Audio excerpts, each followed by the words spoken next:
On the dawn of an unremarkable Tuesday in Riverbend, Texas, anticipation lay heavy in the stifling heat, and an unyielding silence cloaked the tight-knit community.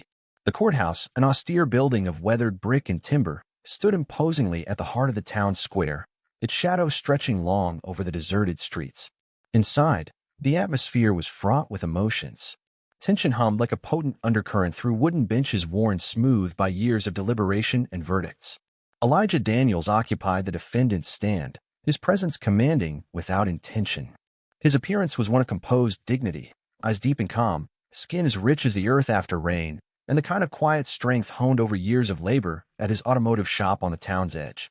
His family sat only a few feet away, his wife Rebecca, a pillar of fortitude, gripping the hands of their two children, Marcus and Lily.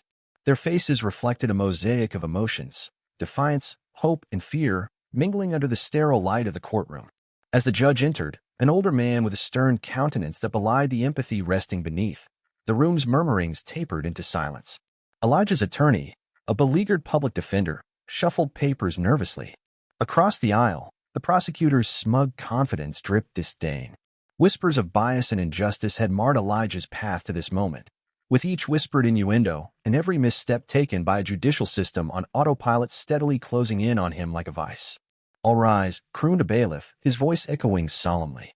As proceedings commenced, Elijah felt the reality settle into his bones. He was at the mercy of a world that had long ceased to heed his pleas. The prosecutor rose, laying out the case methodically, his every word a hammer driving nails into Elijah's coffin. "Your Honor, the evidence clearly points to Mr. Daniels' involvement in the robbery. His fingerprint, disregarded as circumstantial, is the keystone of our process here today."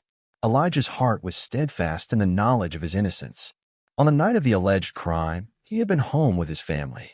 Yet, this truth reverberated only within the confining borders of his mind, unheard by those with the power to alter his fate. He watched as witnesses, a parade of influential community members, took the stand, their testimonies no more solid than the smoke curling from an extinguished candle. Each one tightened the net woven not by facts, but preconceived narratives. His attorney's weak rebuttals and the lack of concrete evidence in favor of Elijah's claims drew whispers of doubt through the gallery. Elijah turned his gaze to Judge Langford, his face aged by decades of judgment past, complex and inscrutable. The judge's silence seemed profound, though deep in those aging eyes glimmered a flicker of something, contemplation, perhaps, or empathy veiled. When the time came for Elijah to speak, silence stretched taut, broken only by the swift scratch of pens and the rhythmic intake of breaths measured against his racing heart. Rising slowly, Elijah's voice held steady, forged from years of honesty. "I know nothing I say today can sway a mind already resolved against me. But I was home with my family the night they say this all took place. I have nothing to give but the truth, and I stand by it with the fullness of my soul." His words lingered, floating between disbelieving sighs, hovering like fragile whispers ready to dissipate. A shiver ran through those gathered, tugging at heartstrings mercilessly ignored by the might of legal process and public opinion. The jury deliberated only briefly, and when they returned, everything around Elijah seemed to slow, a surreal, out-of-body descent into despair. The foreman's lips moved soundlessly at first, mouthing a verdict that ignited shockwaves through Elijah's marrow. "Guilty." Rebecca stifled a sob, clutching their children tighter as they sought comfort, unaware yet of the gravity separating them from Elijah. The gavel came down, punctuating the moment with grim finality. 60 years. The weight of it was a boulder's fall, discordant and absolute. He barely felt the handcuffs fastened behind his back, numbed by the enormity of what lay ahead, a life stolen piece by piece. As they led him away, Elijah's eyes met Rebecca's tear-streaked gaze. Her unspoken words buoyed him, a vow to hold fast to truth and fight with all their might. The sun outside dazzled him momentarily, blinding in its indifference, as he was escorted into the waiting van, the clatter of the door closing like a tomb, sealing shut. Elijah inhaled deeply, drawing in the acrid scent of asphalt and the promise of battles to come, resolved to carry his truth against the encroaching darkness.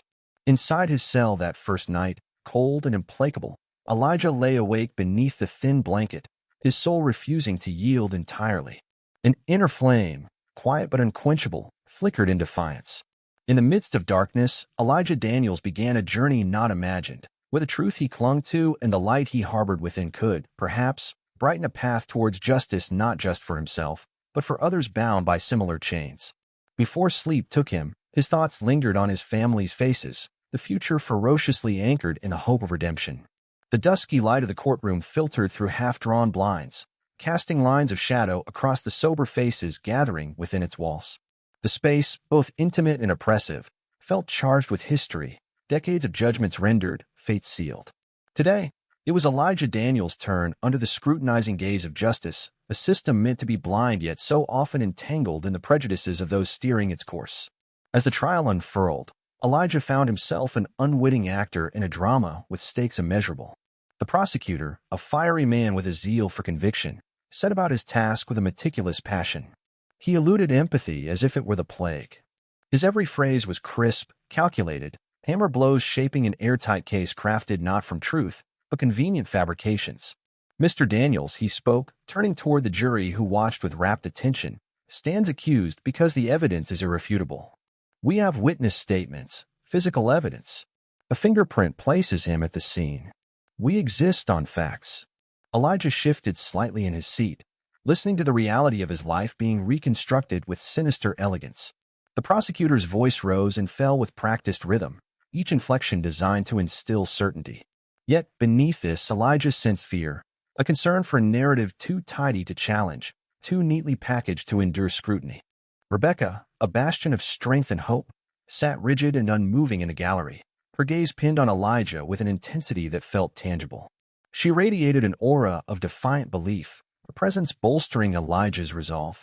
Their children, Marcus and Lily, sat in haunted stillness beside her, unaware of the intricacies but all too conscious of the looming shadows on the edges of their lives. The public defender, a rumpled man provided by necessity rather than choice, rose in protest, his arguments disjointed but earnest. Yet, each logic he presented crashed against a juror wall built by convincible testimonies and an indifference to doubt. The lack of clear evidence, he began, only to be drowned out by objections and the persistent clang of the prosecutor's truths. Witness by witness, the story laid by those with vested interests in Elijah's downfall solidified. A clerk from a convenience store remembered seeing someone like Elijah. A neighbor claimed to hear an argument and saw Elijah running. Each account built a brittle edifice that would not withstand honest examination, but sufficed in this veneer of due process. Throughout, Elijah's heart did not falter, fueled by the verity of his words, even when unheard. His eyes sought the solitary figure of Judge Langford, who observed with a visage of stoic impartiality, lips pressed thin, an impassive figure balancing scales weighted by centuries of systemic imbalance. Elijah fancied he caught glimpses of something more, a silent acknowledgement, compassion lurking in recesses hidden from the formality of his role. The crescendo of the trial stumbled into its final act with Elijah being called to testify. In that pivoting moment, the courtroom hanging in bomb-stilled silence, anticipation threading through the room, he rose. The prosecutor eyed him like prey caught in his web, but Elijah walked steady, framed by composure hardened by necessity. Taking the stand, he sighed, gathering not only words but the will to form them into a spear of truth. Ladies and gentlemen of the jury, Elijah began, restraint coating his calm voice. I understand the portrait painted here today paints me with shadows I do not recognize. On that night, the night of the robbery, I was with my children and my wife. We sat in our living room, where the only crime committed was two kids breaking my lamp while playing. He recounted the evening, the laughter, the mundane, transforming awareness into testament. The familiarity in each detail starkly contrasted the prosecutor's vague accusations. His authenticity rooted itself in the soil of shared experience, a narrative unblemished by deceit. As he spoke, the room appeared to shrink, bringing the intangible connectivity into sharper relief. Even the whites of Judge Langford's eyes shone a little softer, though movements were limited to a scratch of a brow or a slight crease near his temples. Despite it all, when the time came for the jury's decision, Elijah found himself encased within a bubble of inevitable dread. As they filed back, faces unreadable, the courtroom felt airless, moments transforming crystalline in their lingering imposition. He gripped the wooden ledge before him, strength pouring from Rebecca's unseen support like a lifeline. Guilty, declared the foreman, the words breaking over Elijah, transforming the ground beneath his feet sticky, holding firm even when every instinct screamed to flee. Echoes of heartbreak fragmented through Rebecca's cries, fracturing the silence. Her children buried their faces against her, clutching desperately at her, the understanding of loss dawning swift and terrible. The gavel fell with a finality that heralded no appeal, and Elijah's world spiraled into a new orbit, one tempered with unyielding solidity. In the aftershock, as hands secured him and fate began to drag him forward, Elijah turned one last time to meet the steady eyes of his family. Through tears, Rebekah offered him defiance. Marcus and Lily presented innocence. And therein lay Elijah's preservation, the kernel of hope capable of outliving all despair. The sun burned merciless outside, its rays indifferent to the small drama just concluded. As he was led, shackled and resolute, towards an uncertain future, Elijah inhaled deeply of the familiar Texan air, bursting with sense of earth and growth, promising dormant renewal. In the silent clatter of the prison van, he cocooned himself with his hope, painting in his mind visions of nights spent at home, stories whispered by twilight, and the warmth of family to guide him through whatever lay ahead. In the whispering dark of cell and shadow, Elijah Daniels dared to believe that the fracture beginning was merely the start of a story yet to unfurl, a story of vindication, triumph, and a justice too fierce to forever remain silent. The clang of the cell door was a sound Elijah Daniels could never have imagined would define his reality. The metallic symphony reverberated through the stark corridors, echoing off walls stained with shadows of regret and despair. In his first moments behind bars, Elijah stood silent, transfixed by the raw enormity of the steel imposing its presence upon him, a harbinger of a life wrongly derailed. Elijah's cell was a narrow volume of steel and concrete, a small cot against the cold wall, and a barred window letting in a sliver of indifferent sunlight. The muted ochres of cement and rust were to be his new world, a brutal contrast to the vibrant hues of his life outside. A house echoing with children's laughter, a garden where Rebekah tended flowers, chasing away the monotony with splashes of color. Days in prison melded into an indistinct sequence of regimented routines. Mornings came early, announced by the harsh call of guards, a symphony of alarms echoing through halls like a dirge. The food was as tasteless as the air seemed thick, devoid of the freedom he longed for.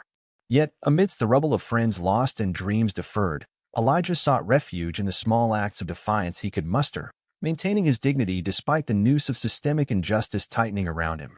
Reading became his escape.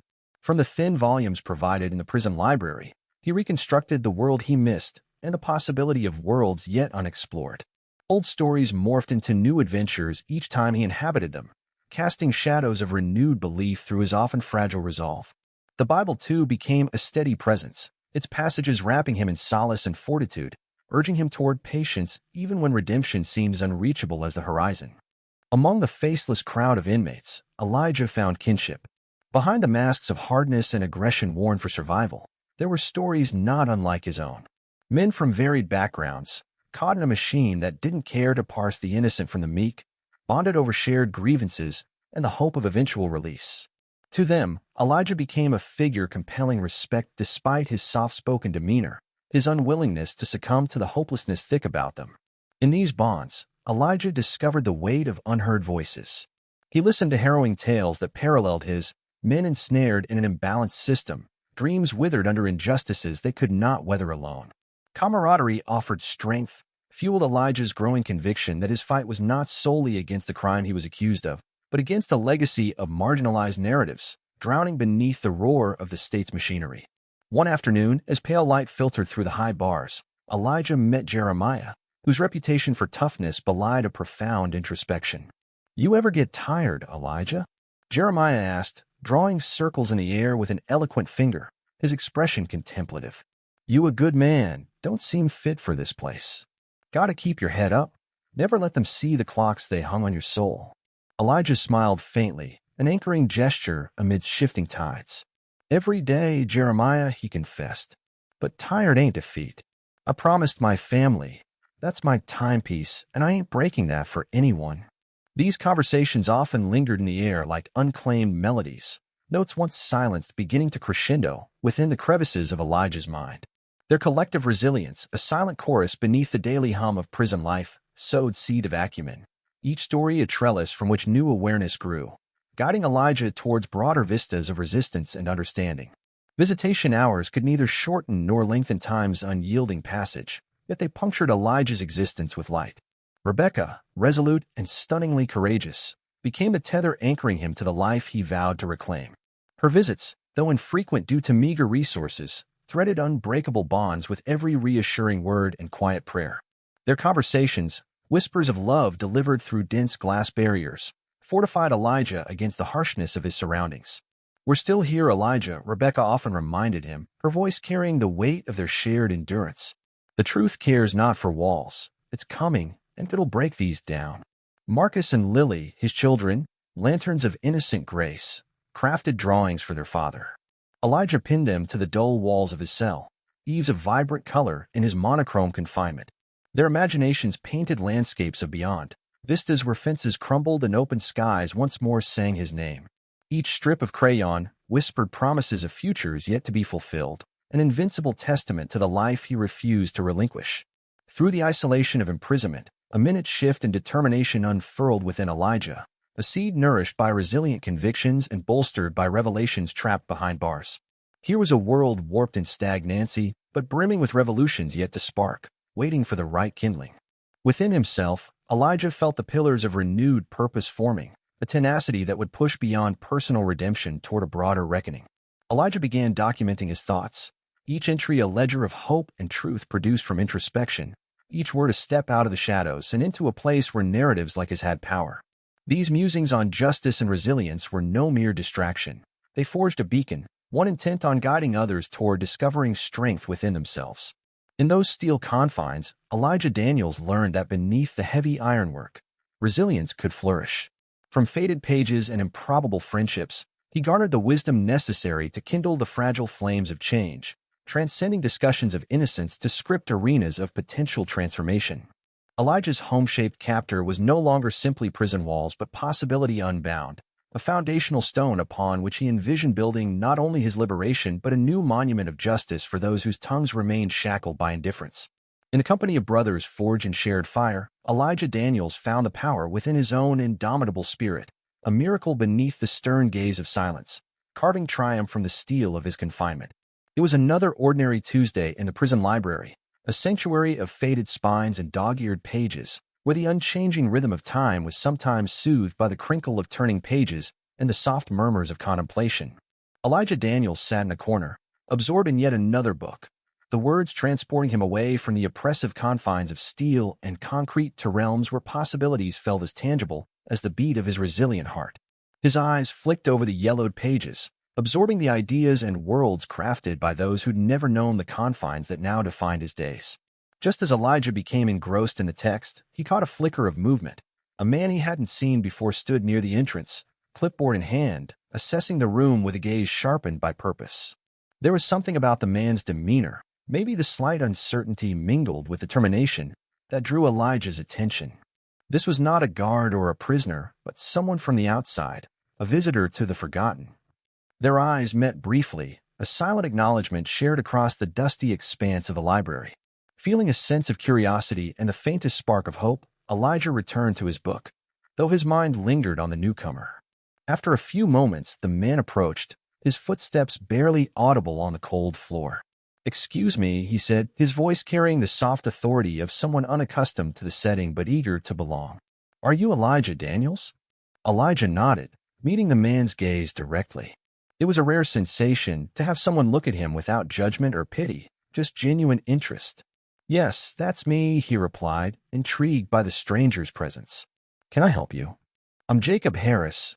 The man introduced himself, extending a hand, an action surprisingly reverent in its simplicity.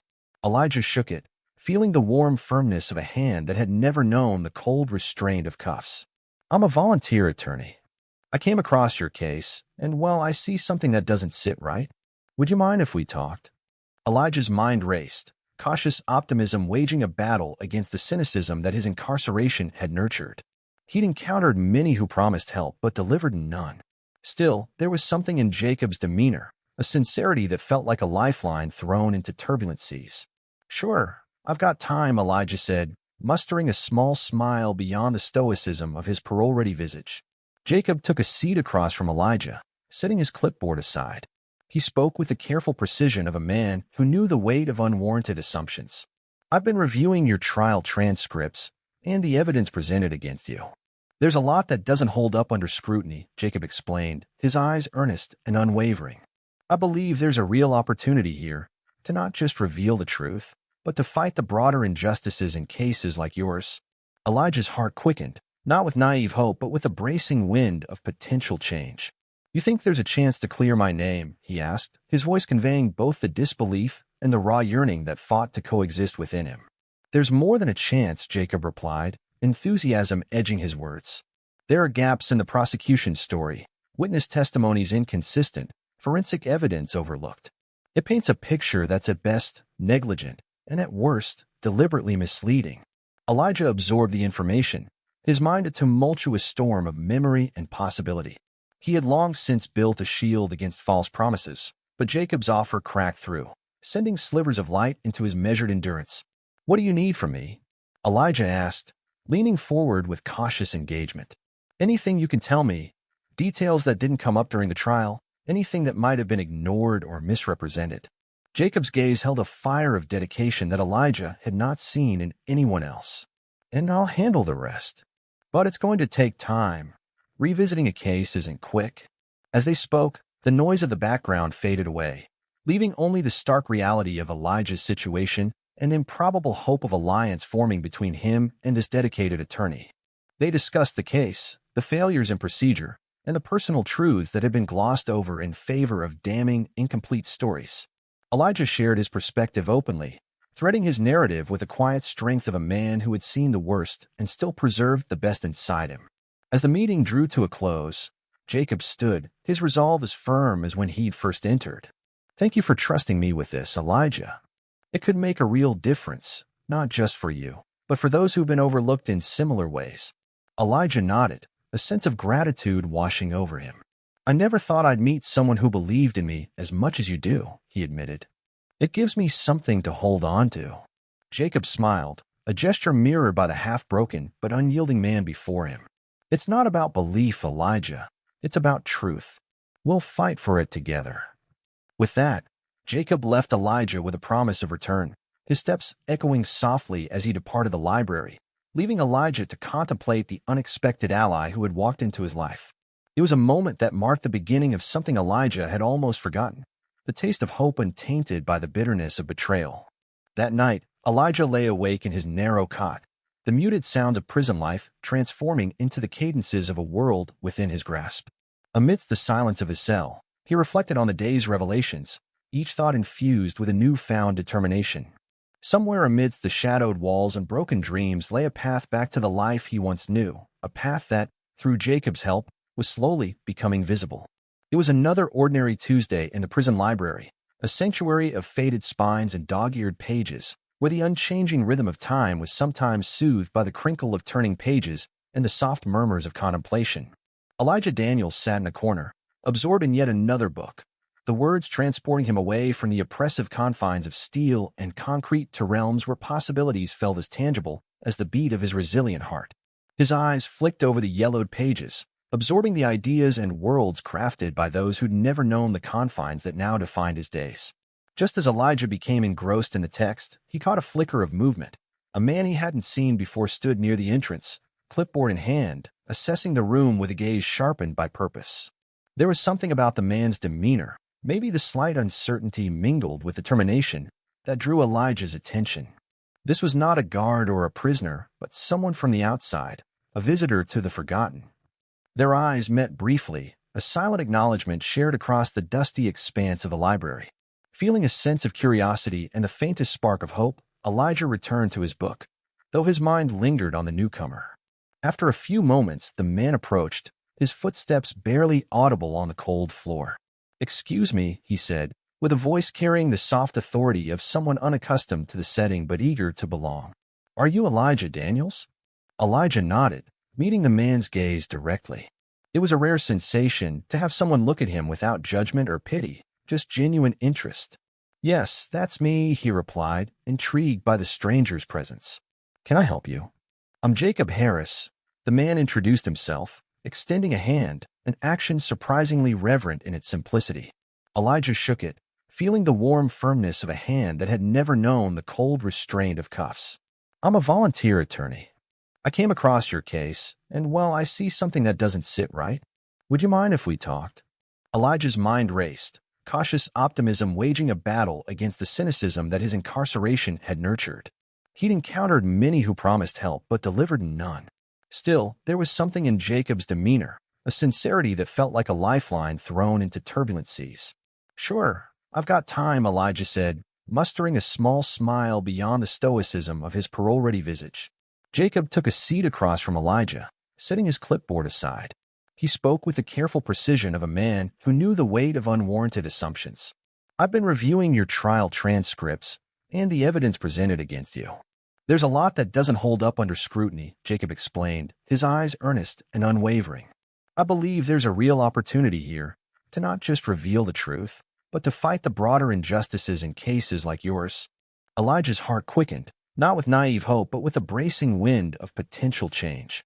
"You think there's a chance to clear my name?" he asked, his voice conveying both the disbelief and the raw yearning that fought to coexist within him. "There's more than a chance," Jacob replied, enthusiasm edging his words. "There are gaps in the prosecution's story, witness testimonies inconsistent, forensic evidence overlooked. It paints a picture that's at best negligent and at worst deliberately misleading." Elijah absorbed the information, his mind a tumultuous storm of memory and possibility. He had long since built a shield against false promises, but Jacob's offer cracked through, sending slivers of light into his measured endurance. "What do you need from me?" Elijah asked, leaning forward with cautious engagement. "Anything you can tell me, details that didn't come up during the trial, anything that might have been ignored or misrepresented." Jacob's gaze held a fire of dedication that Elijah had not seen in anyone else. "And I'll handle the rest.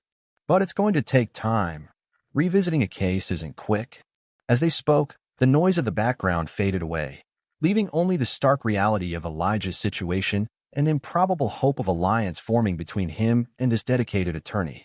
They discussed the case, the failures in procedure, and the personal truths that had been glossed over in favor of damning, incomplete stories. Elijah shared his perspective openly, threading his narrative with the quiet strength of a man who had seen the worst and still preserved the best inside him. Jacob listened intently as Elijah recounted the night of the alleged crime. "I was at the shop working late, trying to get my head around some new repairs. The times they listed, they don't match. I know exactly where I was," Elijah stated firmly. He paused, momentarily caught in the web of unjust recollection. Jacob furrowed his brow, jotting notes rapidly. "And this was corroborated by anyone?" "There was one customer, but they never followed up," Elijah said. "She was just passing through, but she seemed to have noticed me as much as the dent I was fixing on her car." His eyes suddenly lit up as if remembering a long-lost friend. "She had a distinctive red hat brimmed, like those old romantic movies. We might still track her down. If she recalls the encounter, it could confirm the timeline," Jacob speculated, scribbling the detail. "That would be something," Elijah mused, trying to conceal the fragility of his hope. As the meeting drew to a close, Jacob stood, his resolve as firm as when he'd first entered. "Thank you for trusting me with this, Elijah. It could make a real difference, not just for you, but for those who've been overlooked in similar ways." Elijah nodded, a sense of gratitude washing over him. "I never thought I'd meet someone who believed in me as much as you do," he admitted. "It gives me something to hold on to." Jacob smiled, a gesture mirrored by the half-broken but unyielding man before him. "It's not about belief, Elijah. It's about truth. We'll fight for it together." With that, Jacob left Elijah with a promise of return, his steps echoing softly as he departed the library, leaving Elijah to contemplate the unexpected ally who had walked into his life. It was a moment that marked the beginning of something Elijah had almost forgotten, the taste of hope untainted by the bitterness of betrayal. That night, Elijah lay awake in his narrow cot, the muted sounds of prison life transforming into the cadences of a world within his grasp. Amidst the silence of his cell, he reflected on the day's revelations, each thought infused with a newfound determination.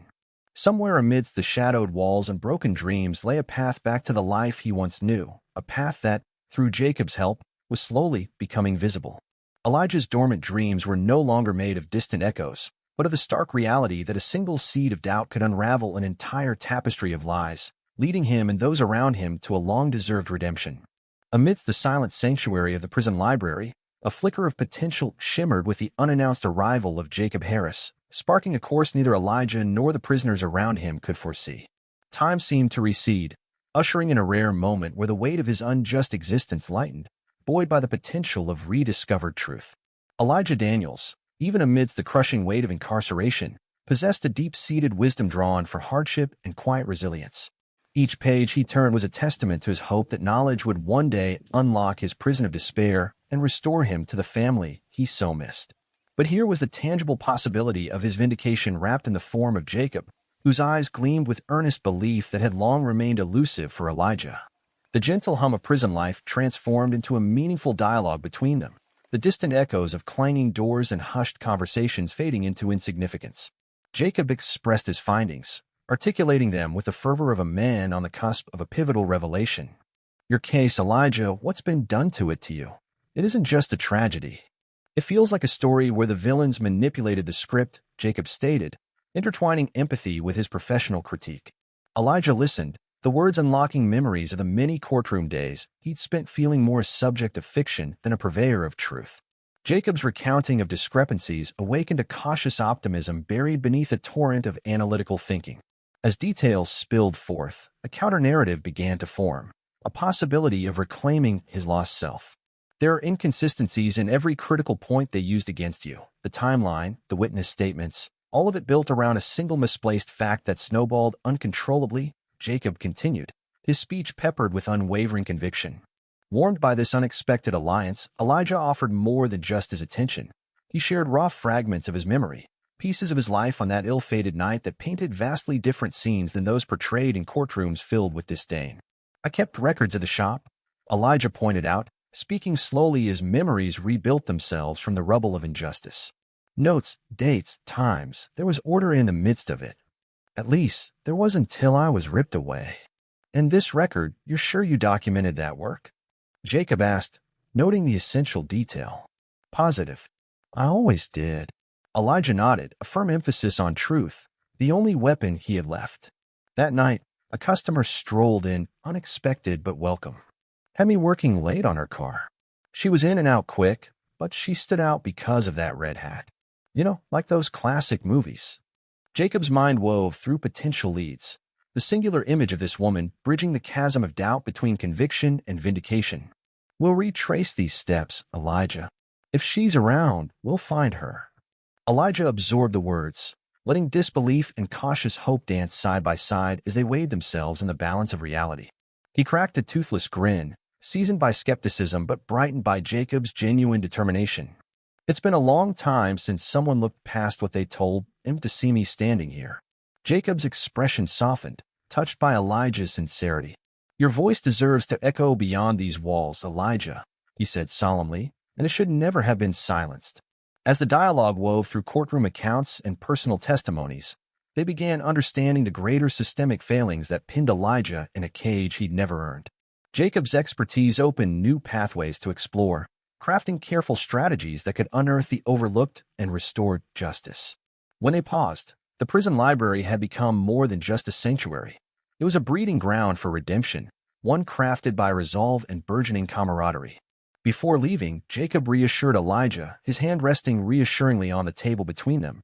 I'll return soon with whatever we uncover. This is just the beginning. With Jacob's departure, the expansive quiet of the library resumed, its profound silence a friend accompanying Elijah back to his cell. There, amid echoing halls and barreling memories, Elijah lay on his cot that night contemplating their conversation, each word imbued with latent energy capable of dismantling the fortress of falsehoods constructed around him. He conjured images of freedom, of laughter with his children resonating in his ears, and of strolling past golden fields under liberated skies, a visualization that emboldened him against recurring shadows of despair. The red hat remained, too, a mental postcard of hope clutching the promise of reinvention. The ensuing days stretched out, punctuated by alternating bouts of anticipation and resilience-building patience. Elijah put faith in Jacob, a man with the rare ability to see beyond crime scene snapshots and judicious terminology into the reality of the heart. They worked to weave their findings into a tapestry fit to overturn the fateful narrative that unjustly bound his existence. This chapter, marked by the intertwining of two life's purposes in a fight for justice, sparked a rebirth within Elijah. The alliance with Jacob cultivated dormant dreams, nurturing them into actionable hopes that could one day manifest a better life, not just for himself, but those who followed. Through their collaboration, Elijah glimpsed the formidable bridge of doubt and truth that connected him unerringly towards his long-overdue redemption. It was on this fulcrum of skepticism and conviction that Elijah found not only a means to reclaim his freedom, but also a renewed faith in the kind of justice that compelled him to share stories untold, igniting a world built on equity and truth. Within the stillness of Riverbend Prison's library, the rhythmic ticking of an old clock echoed faintly, each tick marking time that Elijah Daniels felt slipping away in his quest for redemption. But today was different. Today, hope had entered his life as unexpectedly as the twist of fate that had imprisoned him. Jacob Harris, his unlikely ally, sat across the table, documents spread out like puzzle pieces waiting to be assembled. Elijah studied Jacob's intense gaze, his presence a catalyst bringing a tangible shift to the stifling atmosphere of the room. The fluorescent overhead lights cast long shadows between them, yet where there would typically be the chasm of despair, Elijah saw a bridge being built of belief and determination. "We need to dismantle every part of this case," Jacob began, his voice level yet laced with determination. "The timelines, Elijah, they're incomplete, reliant on testimony that doesn't hold up. There's no structure here, just conspiracy." His words held a promise of justice, each sentence another step toward truth. Elijah leaned in, desperate to absorb every ounce of information. "I remember everything about that night, Jacob, even under this weight. The time after work is like a mosaic in my memory, colors, voices, moments. She, the woman in the red hat, appeared before closing. No one else was around." Jacob nodded, scribbling furiously. "We'll find her, Elijah. Her testimony could tear down this wall you've been trapped behind," he reassured, looking up with an intensity that barely shielded his righteous anger. Elijah inhaled deeply, the fragrant scent of old books mingling with the resolve shaping between them. The library became more than a shelter. It was a crucible where justice was being reforged. Each revelation they discussed filled Elijah with a cautious sense of agency, a feeling foreign yet empowering after years of institutional oppression. The conversations ran late into the afternoon, weaving together threads that had splayed uselessly against the might of the original prosecution. Jacob outlined procedural lapses, shifting testimony reliability, and evidence disregarded in haste by those who never saw Elijah as more than a profile. Every discovered flaw became a brick removed from the wall of illusion confining Elijah.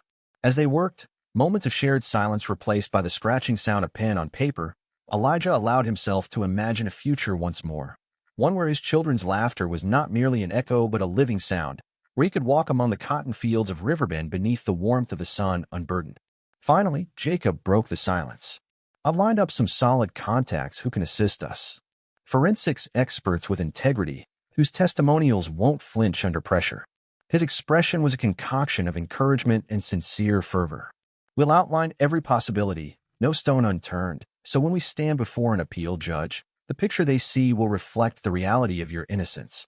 The value of these words settled over Elijah like a gentle balm. What had long been a skull-rattling chaos rooted in his mind now began to dissolve. Each syllable Jacob spoke provided clarity, a glimpse of life unchained. "How do you maintain hope after seeing so much injustice?" Elijah asked, his voice blending curiosity with genuine admiration. The journey Jacob faced seemed arduous, one not many were equipped to handle. Jacob paused briefly, contemplating his response. "Hope is something you have to cultivate, especially when you've seen the mechanisms of injustice at work. Knowing there are good men like you wrongly crushed by it all, it's enough to keep me fighting." This acknowledgement, simple yet profound, leveled the ground they both stood upon. Elijah, touched by the candor and solidarity, felt an uncommon sense of equality and partnership bloom in that moment, laced with quiet gratitude. "Then let's fight together," Elijah offered, a hint of conviction coloring his words. In those 4 words, he invited not only Jacob's support but the support of something greater than the sum of their efforts, the shared goal of legitimate transformation. Jacob smiled, humor etched with resolve. Together. His agreement resonated, animating the quiet room as if daring the walls themselves to echo it back. In the days that followed, their dialogue unfolded into strategic appeals, each word carefully chosen, documenting every piece of Elijah's fragmented alibi. The meticulous reenactment of the fateful night came to life through their collaboration. Witnesses sought, records verified, and timelines scrutinized, all pieces aimed at transcending the distorted narrative ingrained in the legal annals. Jacob was tireless in his pursuit of justice, relentless in breaking through the guardrails of the system that had seen Elijah as collateral damage, a product of skewed processes. Late at night, when the library emptied and shadows stretched into the early hours, Elijah returned to his cell, with the day's advances etched upon his heart. What was once buoyed by skepticism now tinged every reality with an irremovable veil of possibility. He often fell asleep praying, interwoven wishes for freedom blending with the echoes of Jacob's determined pledges. He dreamed of his children, of vibrant futures untainted by stigma, their lives cleansed of the ghostly remnant of his incarcerative truth. Thus, the microcosm of Riverbend Prison witnessed the revitalization of a man robbed of his former life. Where whispers once forecasted inevitable defeat, Elijah's journey ignited a transformative ripple of hope, an epiphany weaving through cells and corridors that perhaps justice wasn't simply confined to fleeting flickers in some distant courtroom but was capable of blossoming from newfound alliances forged in its fight. Through the crucible of resilience and belief, Elijah's existence became a testament to enduring the untenable, a tilting against prejudice's destructive winds with unyielding grace. Rather than extinguished, his future beckoned, stoked by discovery, buoyed by trust, and brightened by the prospect of a truth eagerly awaiting sunlight. The day dawned bright over Riverbend, Texas, as if the sun itself knew the weight of the coming moment. Elijah Daniels' retrial, a day drenched in the anticipation of a future he scarcely dared dream about. As the prison bus shuddered to a halt outside the courthouse, Elijah glanced at his reflection in the grimy windows. His gaze met a visage hardened by time, marked by resilience, yet softly illuminated with hope. This was it. Inside, a frenzied buzz filled the atmosphere, charged with anticipation and spectacle. Journalists jostled in the aisles, their pens poised like arrows aimed to etch this pivotal moment into the annals of small-town history. Spectators, family, and friends filled the rows, united in solidarity, their stares trained in the door as it creaked open and Elijah entered, a testament to human endurance in their midst. Jacob Harris, never one to easily betray nerves, stood beside Elijah, his expression set with determination. His representation would reflect every injustice overlooked, every stone unturned, and every truth sought in the darkest hours. He turned to Elijah, a fierce promise illuminating his eyes. "We're here to finish what we started, Elijah. Remember that." Elijah nodded, his fingers clenching the seat assigned to him by fate's cruel hand. Across the room, Grace Fuller, the diligent journalist who had been instrumental in unraveling the long thread of deceit, offered a nod of encouragement. Her relentless pursuit of truth had stripped away the case until only fragility and falsehood remained, much like old paint peeled away to expose a brighter foundation beneath. As the hearing commenced, the once convincing narrative against Elijah began to dissolve under the weight of irrefutable evidence. Each new detail stood as a stark reminder of the miscarriage of justice, the corrupt officer who'd manipulated his report, the defiant witness now confessing coercion under oath, and the forensic evidence once discarded as irrelevant. One by one, the lies were dismantled, mechanisms of prejudice laid bare, each revelation lighting the path towards Elijah's redemption. From the witness stand, each expert testimony corroborated Elijah's remembered timeline. Her hair under the red hat, the smell of the diner at closing, aromas mixing with the fluorescence, all spoken with relentless certainty. It formed a masterpiece of truth, painting Elijah not as a shadow among shadows, but as a light undeservingly dimmed. Elijah listened intently, absorbing every word as if allowing these details to breathe new life into his very soul. Jacob rose for his closing argument, his voice clear in the pregnant silence. "Ladies and gentlemen of the court, in each miscarriage of justice, the burden is doubled. Once upon the individual wrongfully accused, and again upon the society that fails to uphold its values." Pausing, he swept his gaze across the room, connecting with each juror as if imploring them to feel, rather than just hear. Elijah Daniels is a good man, a father, a community member whose innocence is as indisputable as the injustice he suffered. To acquit Elijah is not a mere rectification of a wrong, but a reaffirmation that justice must never bow to its own imperfections.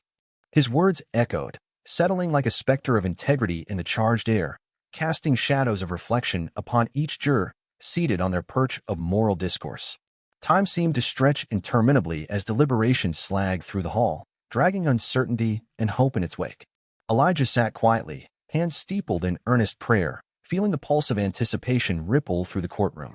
His family reached out, their presence a balm against the errant fear that clashed with hope in sanitized undercurrents of that sacred space.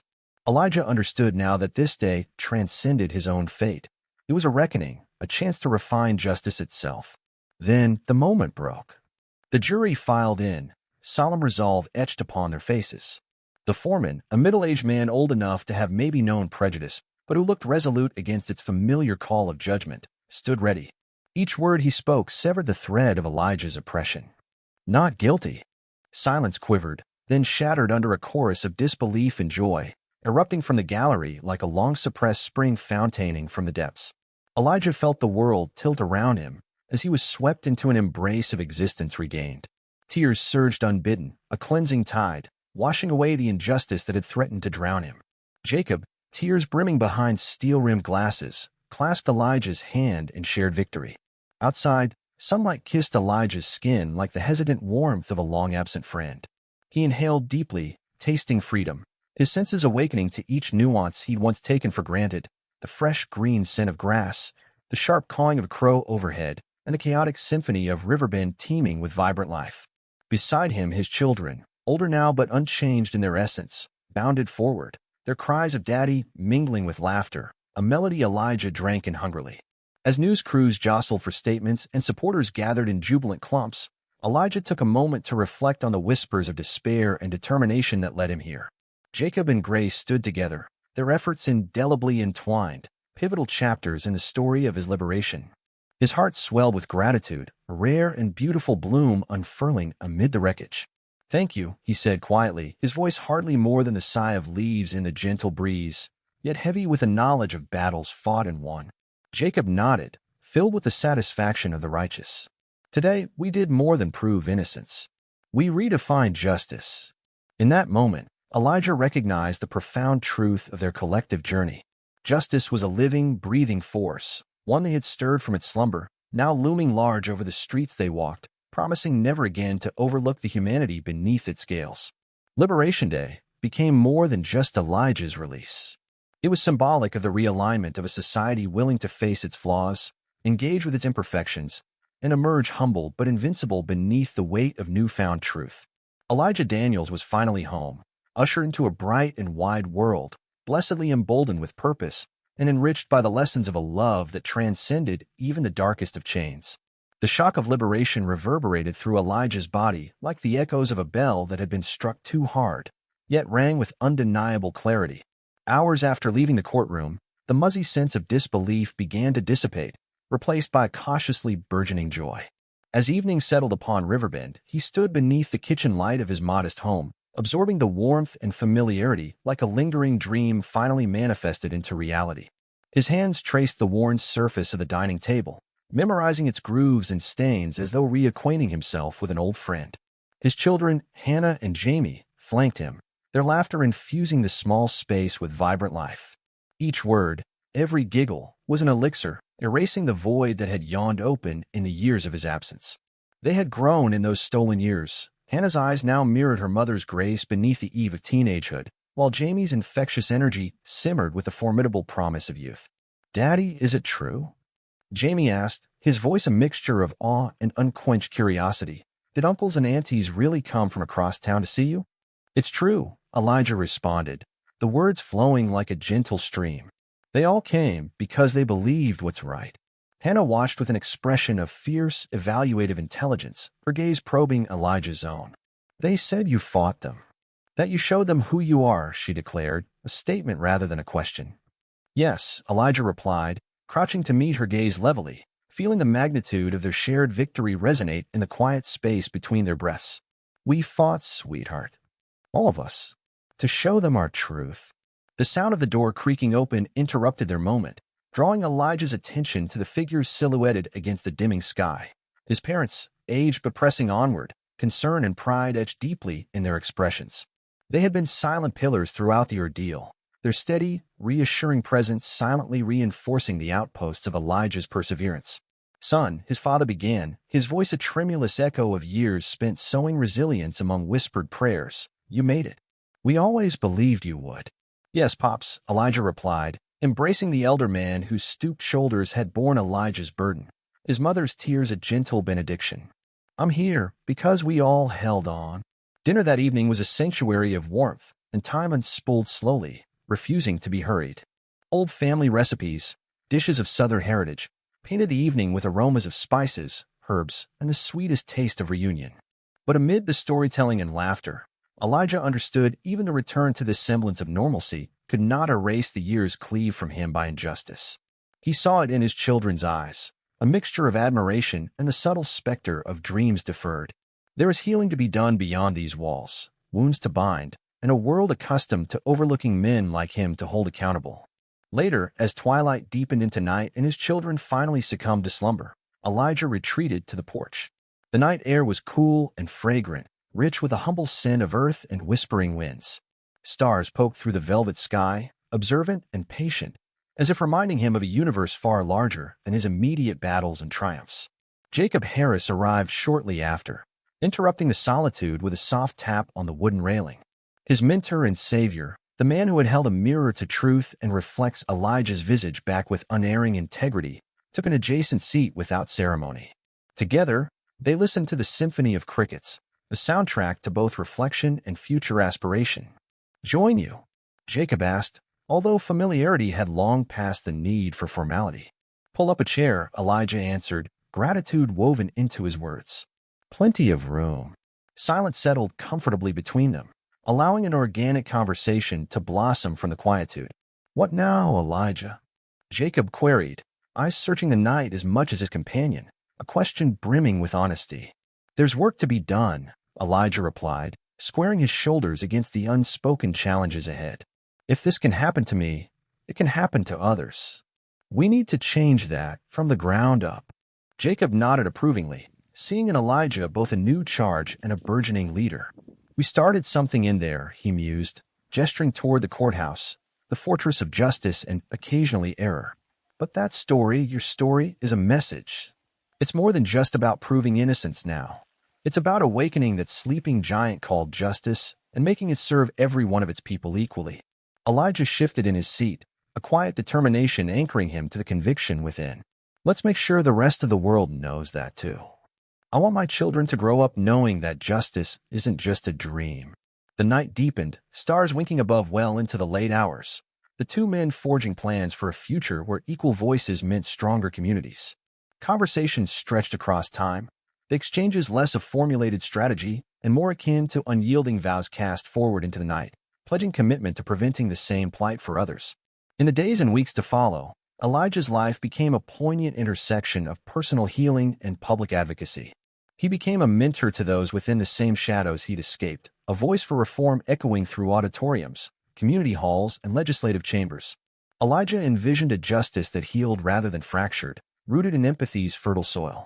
He worked side by side not just with Jacob and Grace, but with organizations dedicated to prison reform, civil rights advocacy groups, and those marginalized by an uncaring system. Elijah, a man once wrongfully imprisoned, became a formidable force for good, an embodiment of the change he wished to see in the world. Healing came not just in the returning familiarity of his past life, but in the forging of a better future. As days turned to months and campaigns transformed into action, Elijah saw the fruits of his labor materialize. Policies once rigid and uncompromising softened, awareness spread, and visible change took root, transforming Riverbend into a beacon of progress. In the end, Elijah Daniels' battle had been far more than just his own, a narrative woven into the broader tapestry of justice, forever shifted toward a horizon where fairness held precedence, and redemption was more than a possibility, but a promise fulfilled.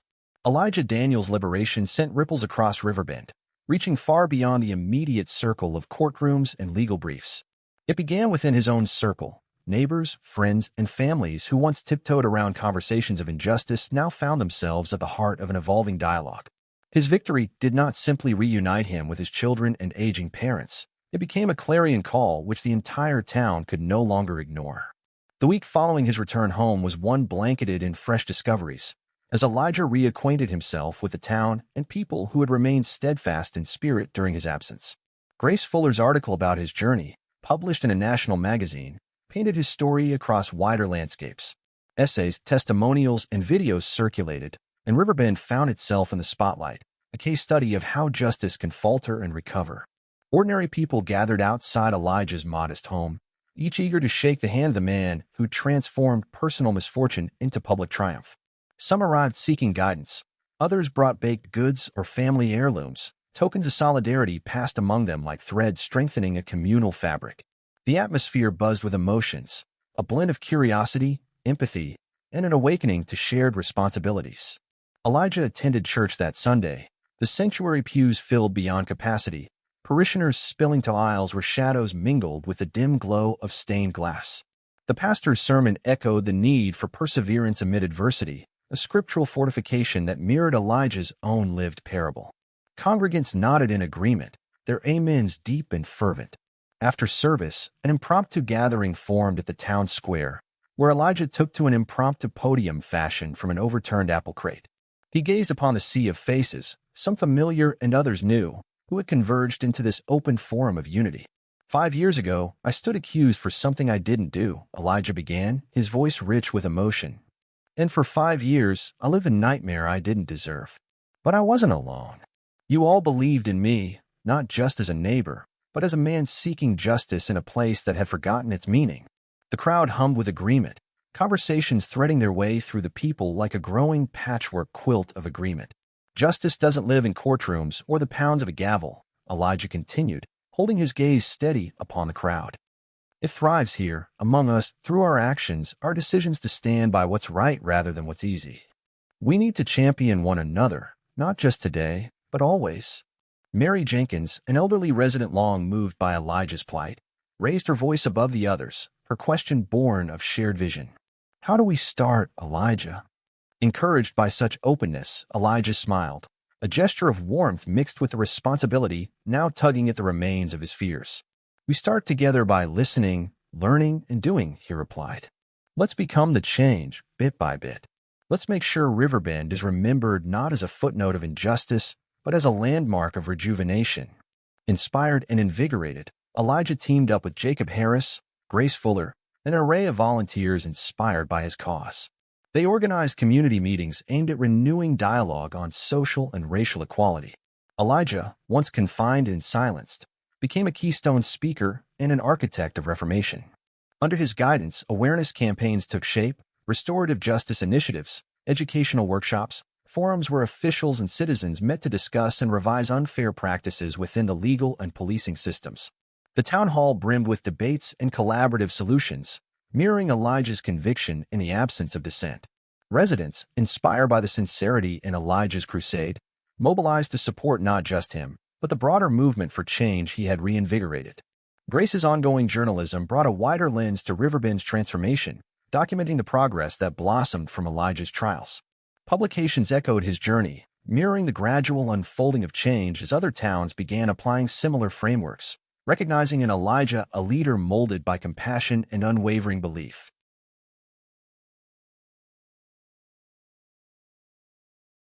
With every step Elijah took, the community he had nurtured appeared as a living testament to the capacity for growth. Riverbend became more than a site of injustice and correction. It evolved into a beacon of relentless pursuit for equitable recognition, steered by a man who refused to linger in shadows or resentment. Ultimately, Elijah Daniels' strength emerged as an enduring bastion of possibility, a reminder that transformation comes not simply through time, but through the relentless dedication of even a single individual, carrying forward the torch of hope. As twilight danced upon the fields surrounding Riverbend, the truth he'd unearthed inspired landscapes of potential within the hearts of those willing to embrace change. Elijah Daniels' liberation sent ripples across Riverbend, reaching far beyond the immediate circle of courtrooms and legal briefs. It began within his own community. Neighbors, friends, and families who once tiptoed around conversations of injustice now found themselves at the heart of an evolving dialogue. His victory did not simply reunite him with his children and aging parents. It became a clarion call which the entire town could no longer ignore. The week following his return home was one blanketed in fresh discoveries as Elijah reacquainted himself with the town and people who had remained steadfast in spirit during his absence. Grace Fuller's article about his journey, published in a national magazine, painted his story across wider landscapes. Essays, testimonials, and videos circulated, and Riverbend found itself in the spotlight, a case study of how justice can falter and recover. Within the buzz of Riverbend's transformation, ordinary people gathered outside Elijah's modest home, each eager to shake the hand of the man who transformed personal misfortune into public triumph. Some arrived seeking guidance, Others brought baked goods or family heirlooms, tokens of solidarity passed among them like threads strengthening a communal fabric. The atmosphere buzzed with emotions, a blend of curiosity, empathy, and an awakening to shared responsibilities. On Sunday, the church pews were filled beyond capacity. The sunlight streamed through the stained glass cast colorful patterns along the floor, infusing the air with an ethereal glow as the pastor spoke. His sermon echoed the need for perseverance amid adversity, a scriptural fortification that mirrored Elijah's own life parable. As the service ended, an impromptu gathering formed in the town square, and Elijah found himself standing upon an overturned apple crate, makeshift podium beneath him as he addressed the crowd. 5 years ago, I stood accused of something I didn't do, Elijah began, his voice carrying the weight of the struggles he'd borne. And for 5 years, I lived a nightmare I didn't deserve. But I wasn't alone, he continued, his eyes sweeping across the sea of faces, both familiar and new. You all believed in me, not just as a neighbor, but as a man seeking justice in a place that had forgotten its meaning. The crowd hummed with agreement, a patchwork quilt of conversations threading through the people gathered there. Justice doesn't live in courtrooms or the pounds of a gavel, Elijah proclaimed, holding steady. It thrives here, among us, through our actions, our decisions to stand by what's right rather than what's easy. We need to champion one another, not just today, but always. Mary Jenkins, an elderly resident long moved by Elijah's plight, raised her voice asking, "How do we start, Elijah?" Encouraged by such openness, Elijah smiled, a gesture of warmth mixed with a responsibility pulling at his fears. "We start together by listening, learning, and doing," he replied. "Let's become the change, bit by bit. Let's make sure Riverbend is remembered not as a footnote of injustice, but as a landmark of rejuvenation." With newfound purpose, Elijah teamed up with Jacob Harris, Grace Fuller, and an array of volunteers energized by his cause. They organized community meetings aimed at renewing dialogue on social and racial equality. Elijah, once confined and silenced, became a keystone speaker and an architect of reformation. Under his guidance, awareness campaigns took shape, restorative justice initiatives, educational workshops, forums where officials and citizens met to discuss and revise unfair practices within the legal and police systems. The town hall brimmed with debates and collaborative solutions, each session mirroring Elijah's conviction for change and reform. Grace's ongoing journalism brought a wider lens to Riverbend's transformation, documenting the progress blossoming from Elijah's trials. Publications echoed his journey, illustrating the gradual unfolding of change as other towns began applying similar frameworks, recognizing in Elijah a leader forged by empathy and unwavering belief. Though the road ahead was long and peppered with challenges, a palpable progress throbbed within the community. Schools integrated ethics and citizenship into their curriculums, while local lawmakers vowed to screen cases for racial bias more thoroughly. The police department, once impermeable in its hierarchy, initiated training programs focused on cultural sensitivity and community engagement, slowly rebuilding trust. Standing amid this shift, Elijah found himself a bridge between past struggles and future promises. He guided exonerated inmates seeking reintegration, instilled hope among those still fighting for freedom, and shared his story as an anthem of resilience. His children watched these efforts, pride and understanding shining in their eyes, reflecting a legacy that offered empowered justice beyond their father's personal vindication. With every step Elijah took, the community he had nurtured grew into a living testament to the capacity for growth. Riverbend evolved beyond a site of injustice and correction.